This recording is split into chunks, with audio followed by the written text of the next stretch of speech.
Good morning. అందరికి వందనాలు తెలియజేసుకుంటున్నాం. గడిచిన రాత్రి కాలం అంతే దేవుడు మనల్ని అందరూ ఆయన కృపలో భద్రపరచుకొని మరి యొక్క శ్రేష్టమైన ఉదయకాలంలో మనల్ని ఆయన మంచి దినంలో ప్రవేశింపజేసిన విధానాన్ని కూడా దేవునికి వందనాలు తెలియజేసుకుంటున్నాం.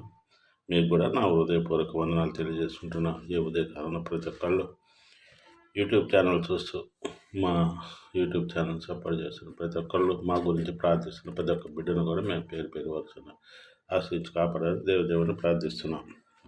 అలాగే దేవుడు ఈరోజు మనకి ఇచ్చిన మంచి వాగ్దానం కీర్తనల గ్రంథం 34వ అధ్యాయము 17వ వచనం. నీతిమంతులు మొరపెట్టగా యెహోవా ఆలకించును, వారి శ్రమలో నుండి వారిని విడిపించును. గొప్ప దేవుడు మంచి వాగ్దానాన్ని మనకు దేవుడు మనకి ఇచ్చిన విధానాన్ని కూడా దేవునికి వందనాలు తెలియజేసుకుంటున్నా.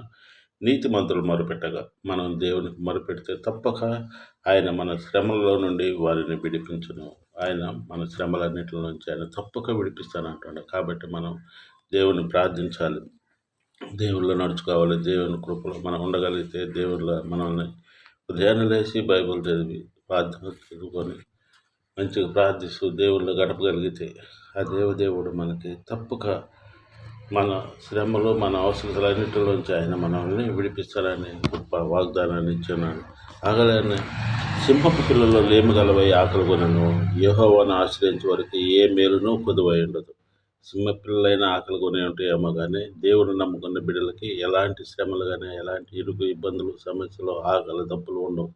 కాబట్టి దేవుడిని నమ్ముకున్న వారికి ఏం భయపడే అవసరం లేదు. కాబట్టి దేవుడిని నమ్ముకొని మనం దేవుళ్ళు ఉండగలిగితే దేవుడు మనల్ని తప్పక మన కుటుంబాన్ని మనల్ని ఆశ్రయించి కాపాడదు. ఈ దీనుడు మొరపెట్టగా యెహోవా ఆలకించును, అవి శ్రమలో నుండి అతన్ని రక్షించును. యెహోవా యందు భయభక్తులు గలవారి చుట్టూ ఆయన దూత కావలి ఉండి వారిని రక్షించును. యెహోవా ఉత్తముడైన రుచి తెలుసుకునుడి, ఆయన ఆశ్రయించే వారందరూ ధన్యులు. యెహోవా భక్తులు ఆయన యందు భయభక్తులు కలిగి ఉండుడి. ఆయన యందు భయభక్తులు కలిగి ఉండగలిగితే తప్పక దేవుడు మన ప్రార్థనలు ఆలకిస్తాడు, మన మొరలు వింటాడు, మనం ప్రతి పనులలో మీద ముందుంటాడు. కాబట్టి మనం ఉదయకాలం లేచి దేవుడికి మొరపెడదాం. దేవుని నామంలో మనం నడుచుకోగలిగితే, దేవుడిని కానీ మనం అడగగలిగితే, దేవుడిని మనం విశ్వసించి మనస్ఫూర్తిగా దేవునిలో ఉండగలిగితే దేవుడు తప్పక మన కుటుంబాన్ని మన బిడ్డల్ని మనల్ని ఆశ్రయించి కాపాడుతాడు. కాబట్టి మన ప్రార్థనలో ఉందాం, ఇంకా ప్రార్థనలో మనం నడుచుకుందాం. కాబట్టి ప్రార్థన చేసుకుందాం. భూమిని ఆకాశం సరళమైన రీతిగా ప్రపంచం నాకు ఉపయోగపడుతుంది. గడిచిన రాత్రి కాలం అంతా సన్నిధిలో మనం భద్రపరచుకొని ఈ ఉదయకాలం